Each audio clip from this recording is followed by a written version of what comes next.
semuanya, perkenalkan nama saya Aurelia Louisa Singkai dengan NIM 2201030009. Saat ini berkuliah di program studi pendidikan dokter gigi Fakultas Kedokteran Universitas Samratulangi Manado. Dan saya membuat video ini dengan tujuan sebagai pemenuhan nilai akhir modul Bahasa Indonesia dengan dosen pengampu Dr. Anda Jena Imbang, Magister Humaniora. Pada saat ini saya akan menjelaskan mengenai buku Cairan Rongga Mulut yang sudah saya ulas sebelumnya. Selamat menyaksikan. Jadi teks ulasan sendiri adalah teks yang berfungsi untuk menimbang, menilai, dan mengajukan kritik terhadap suatu karya. Ini adalah pengertian ulasan menurut Gerard dan Wicknell pada tahun 1994. Ada pula struktur teks ulasan buku yang akan saya paparkan pada saat ini, yaitu yang pertama ada identitas buku, yang kedua ada orientasi, yang ketiga ada tafsiran isi, yang keempat ada evaluasi, dan yang terakhir ada rangkuman. Adapun judul buku yang akan saya bahas pada saat ini, jadi buku ini berjudul Cairan Rongga Mulut yang ditulis oleh Yani Korvianindya dan juga Ati Kurniawati, diterbitkan di Yogyakarta oleh Pustaka Panesa pada tahun 2018 dengan hak cipta dilindungi oleh undang-undang.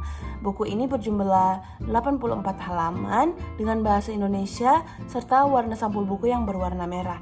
Buku ini dijual dengan harga Rp71.176.000 dengan nomor ISBN 978-602-5990-19-9 dengan lingkup penerbitan nasional. Jadi, Dr. Gigi Yani Korvianindya Rahayu MKG ini memperoleh gelar sarjana S1 dan profesi pada tahun 1997 di Fakultas Kedokteran Gigi Universitas Airlangga Surabaya, dan gelar S2 dalam ilmu kedokteran gigi dasar diperoleh dari Fakultas Kedokteran Gigi Universitas Indonesia pada tahun 2003. Jadi sejak tahun 1999 bekerja sebagai dosen tetap pada Fakultas Kedokteran Gigi Universitas Jember hingga pada saat ini.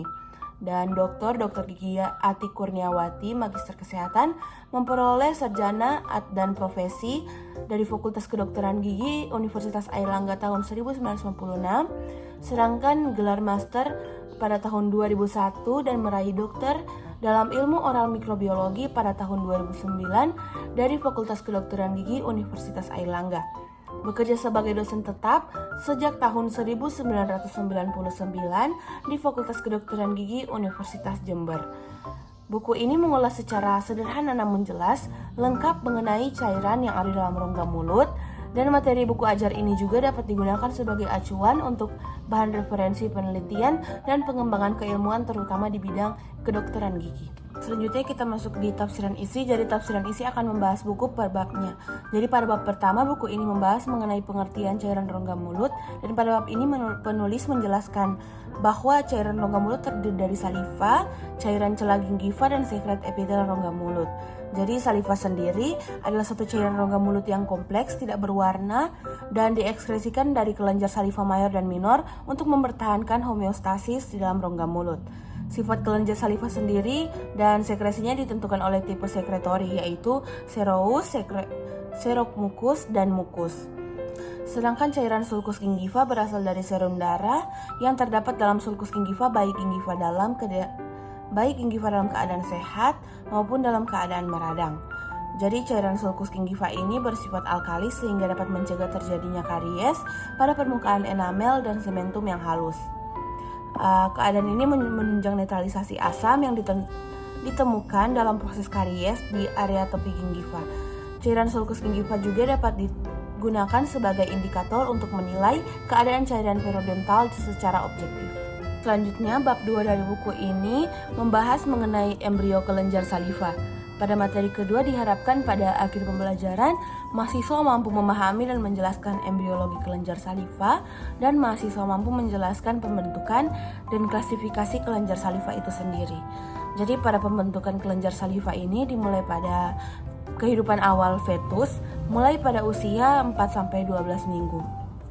Selanjutnya pada bab keempat buku ini membahas mengenai fungsi cairan rongga mulut.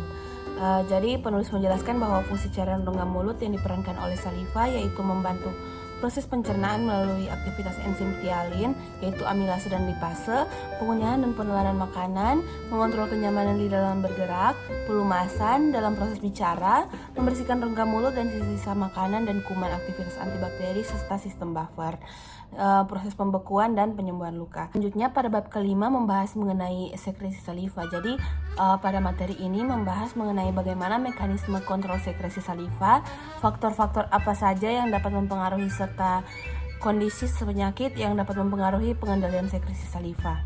Selanjutnya pada bab ke-6 buku ini membahas mengenai mikroflora saliva. Jadi pada materi pembelajaran ini dijelaskan peran mikroflora saliva dan macam-macam mikroflora dalam saliva. Jadi penulis menjelaskan keberadaan flora normal pada bagian tubuh tertentu mempunyai peranan penting dalam pertahanan tubuh karena menghasilkan suatu zat yang menghambat pertumbuhan mikroorganisme lain. Jadi adanya flora normal dalam bagian tubuh tidak selalu menguntungkan.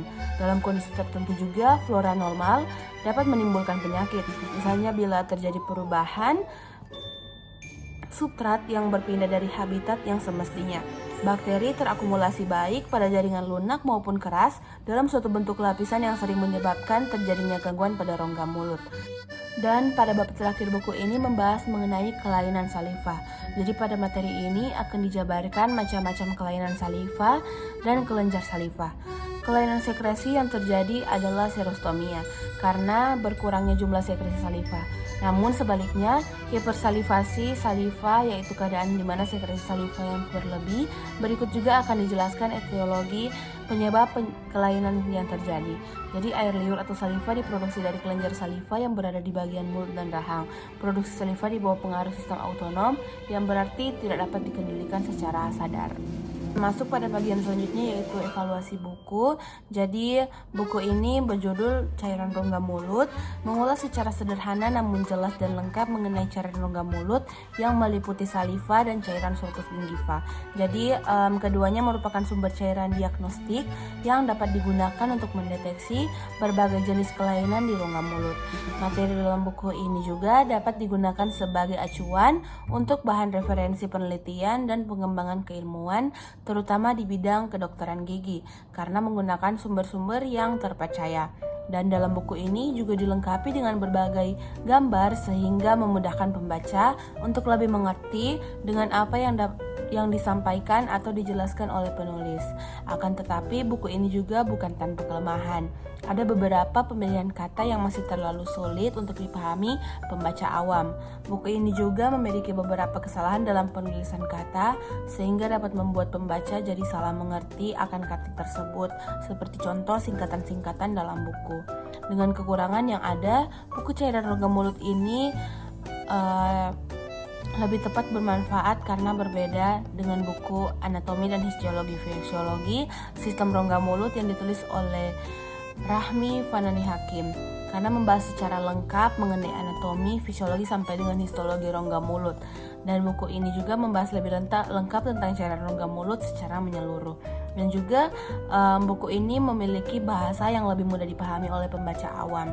Jadi meskipun terdapat beberapa perbedaan dalam kedua buku ini, namun kedua buku ini dapat ditulis sebagai pedoman dalam pembelajaran tentang anatomi gigi dan mulut, serta dapat bermanfaat dalam penerapan langsung praktik kedokteran gigi. Selanjutnya pada bagian terakhir yaitu bagian rangkuman evaluasi. Jadi buku ini mengulas secara sederhana namun jelas dan lengkap tentang cairan rongga mulut yang meliputi saliva dan cairan sulcus gingiva, di mana keduanya merupakan sumber cairan diagnostik yang dapat digunakan untuk mendeteksi berbagai kelainan yang ada di rongga mulut.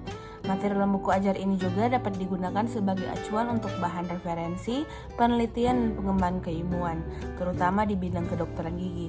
Dan buku ini sangat berguna dan perlu dimiliki oleh mahasiswa kedokteran, dokter gigi maupun dokter spesialis, karena buku tersebut sangat membantu dalam menunjang proses pembelajaran. Demikianlah penjelasan saya mengenai buku yang saya ulas, yaitu Cairan Rongga Mulut. Mohon maaf apabila ada kesalahan kata, dan sekian dari saya. Terima kasih. Bye-bye.